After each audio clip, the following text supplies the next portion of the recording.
No podcast de hoje, o editor publica uma entrevista com a inteligência artificial do ChatGPT. Bom, eu queria primeiro falar sobre a composição da matriz energética do Brasil. Eu queria que você me desse os percentuais de cada item da composição energética do Brasil, por favor. A indústria elétrica do Brasil era composta por cerca de 68% de energia hidráulica, 13% de energia eólica, 8% de biomassa e 5% de energia solar. Para 2029, a previsão é que as fontes renováveis como solar, eólica e biomassa representem 51% da capacidade instalada, ultrapassando as hidrelétricas. O hidrogênio verde ainda não tem uma participação significativa na matriz, mas seu desenvolvimento está em crescimento. Muito obrigado, você respondeu com precisão. Agora eu queria abordar um pouco mais em profundidade a energia do hidrogênio, que eu sei que resulta da hidrólise do H2O, mas eu queria que você abordasse um pouco para mim sobre ela, por favor. Claro, o hidrogênio verde é produzido através da eletrólise da água, usando eletricidade de fontes renováveis, como solar ou eólica, para separar o hidrogênio do oxigênio. Isso resulta em um combustível limpo, já que a única emissão é vapor d'água. O hidrogênio verde é visto como uma peça-chave na transição energética, especialmente para setores difíceis de descarbonizar, como a indústria pesada e o transporte de longa distância. O desafio principal ainda é o custo de produção, mas com o avanço tecnológico e investimentos, ele deve se tornar mais viável nos próximos anos. Eu queria que você detalhasse um pouco por que do custo de produção é tão alta. O custo de produção do hidrogênio verde é elevado principalmente por causa da eletrólise, que exige uma quantidade significativa de eletricidade. Como a eletricidade usada precisa ser de fontes renováveis, o custo ainda é relativamente alto, especialmente em comparação com outras fontes de energia mais baratas. Além disso, os eletrolisadores ainda são caros, pois a tecnologia está em fase de desenvolvimento e não atingiu uma escala de produção que permita reduzir os custos significativamente. Com o avanço das tecnologias e o aumento da demanda, espera-se que esses custos diminuam e tornem o hidrogênio verde mais competitivo. Muito obrigado. No Brasil, quais são as hipóteses de fontes para se instalar a extração da energia do hidrogênio? O Piauí, por exemplo, é possível? Sim, o Brasil tem um grande potencial para a produção de hidrogênio verde, especialmente em regiões com abundância de energia renovável. O Piauí, por exemplo, tem se destacado pelo potencial na geração de energia solar e eólica, o que o torna um candidato ideal para a produção de hidrogênio verde. Além do Piauí, estados como Ceará, Rio Grande do Norte e Bahia também são promissores, pois possuem parques eólicos e solares em expansão. A combinação de recursos naturais abundantes e infraestrutura em desenvolvimento coloca o Brasil em uma posição estratégica para se tornar um grande produtor de hidrogênio verde. Como você justifica que esses estados do Nordeste são potencialmente propícios, se a característica do Nordeste é falta d'água, é um semiárido extremamente grande, embora estados como o Piauí tenham muita água subterrânea? Comente, por favor. Ótima observação. A viabilidade desses estados se deve principalmente à abundância de energia renovável, como solar e eólica, que pode ser utilizada na eletrólise para produzir hidrogênio verde. Embora a disponibilidade de água seja uma preocupação em regiões semiáridas, a quantidade de água necessária para a eletrólise é relativamente pequena comparada com outros usos industriais. Além disso, a água utilizada pode ser dessalinizada, considerando a proximidade com o litoral e a possibilidade de usinas de dessalinização. A combinação de energia renovável abundante e a capacidade de adaptar tecnologias de dessalinização tornam esses estados competitivos e atraentes para a produção de hidrogênio verde. Como nós fazemos o transporte e a acumulação para efeito de exportação da energia verde? O transporte e a acumulação de hidrogênio verde podem ser feitos de várias formas. Uma das mais comuns é a compressão do hidrogênio em cilindros ou tanques de alta pressão. Outra opção é liquefazer o hidrogênio, resfriando-o a temperaturas extremamente baixas, o que facilita o transporte em grandes quantidades.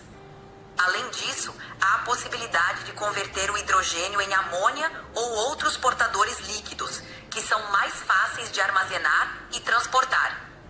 Para a distribuição, o hidrogênio pode ser transportado por dutos dedicados ou misturado em pequenas proporções com o gás natural nas infraestruturas já existentes. Com o tempo, espera-se que a infraestrutura de transporte e armazenamento evolua, reduzindo custos e facilitando a utilização em larga escala. Como é o nome do processo químico que faz essa transformação?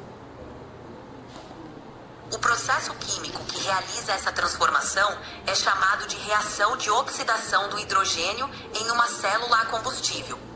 Nessa reação, o hidrogênio é oxidado no ânodo da célula, liberando elétrons que geram uma corrente elétrica. Ao mesmo tempo, no cátodo, o oxigênio reage com os elétrons e os íons de hidrogênio, formando água. Esse processo converte a energia química do hidrogênio diretamente em eletricidade de forma eficiente e limpa. Se eu estou seguro, aparece a eletricidade quando você realiza a oxidação e gera um desequilíbrio celular entre prótons e elétrons, predominando os elétrons, não é isso, do ponto de vista físico? Exatamente. Do ponto de vista físico, a reação na célula a combustível gera um fluxo de elétrons através de um circuito externo, criando eletricidade. Os prótons, íons de hidrogênio, atravessam a membrana da célula a combustível para se recombinar com o oxigênio e formar água. Esse desequilíbrio controlado entre prótons e elétrons é o que permite a geração contínua de energia elétrica de forma eficiente.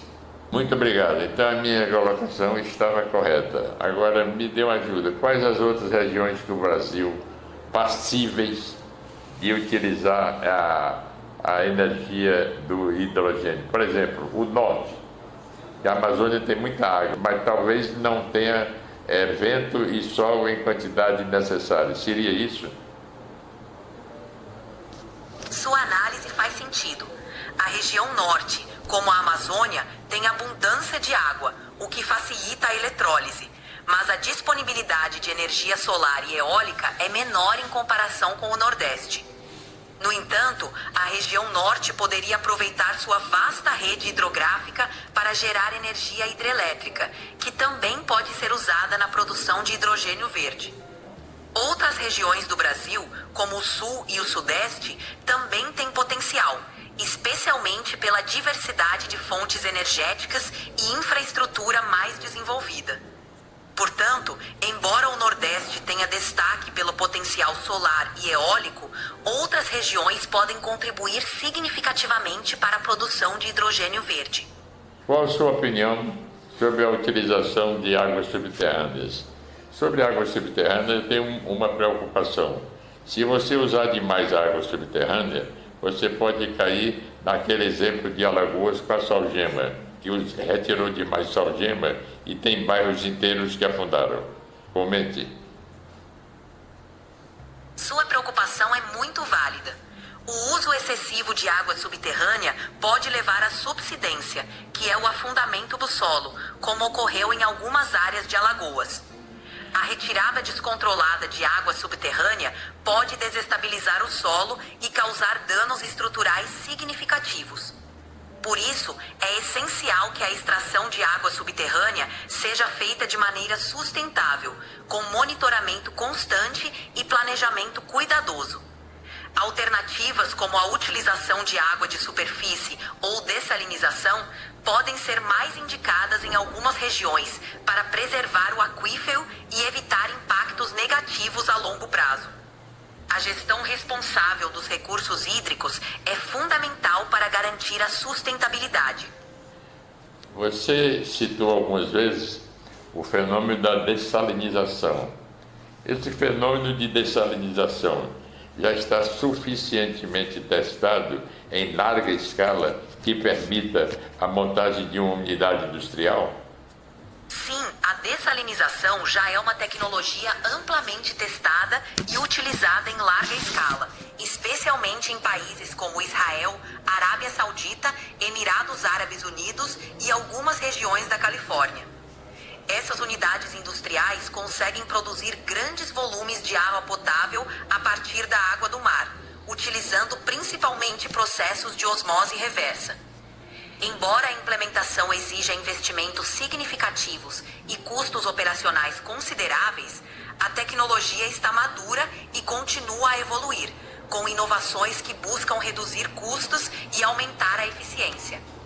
Portanto, a instalação de uma unidade industrial de dessalinização é viável e já é uma realidade em várias partes do mundo. Muito obrigado. Você falou na osmose reversa. Eu me lembro de química de osmose reversa, mas eu pediria que você comentasse um pouco a metodologia da osmose reversa e se, sob o ponto de vista de custo, ela é válida. Claro, a osmose reversa é um processo no qual a água do mar ou água salobra é forçada a passar por uma membrana semipermeável sob alta pressão. Essa membrana retém os sais e impurezas, permitindo que apenas as moléculas de água passem, resultando em água doce e potável. Em termos de custo, a osmose reversa tem se tornado cada vez mais competitiva, especialmente com os avanços tecnológicos e a redução dos custos de energia. Embora ainda seja uma solução relativamente cara em comparação com fontes tradicionais de água, ela é viável e frequentemente a melhor opção em regiões áridas ou com escassez de água doce. Além disso, o custo tem diminuído à medida que a tecnologia se torna mais eficiente e as escalas de produção aumentam. Você tem informações ou que podia comentar qual o estágio no Brasil do processo de implantação da geração de energia através da hidrólise do H2O? Em 2025, o Brasil está avançando na implantação do hidrogênio verde.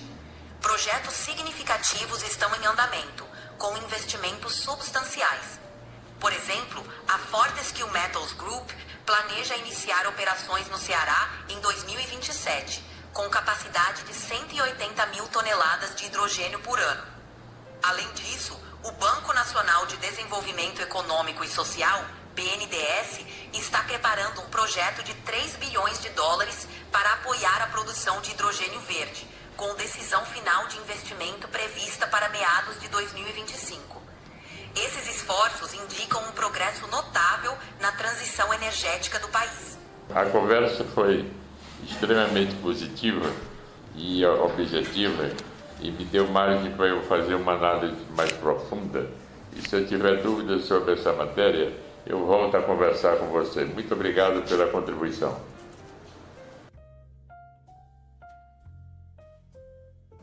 Muito obrigado.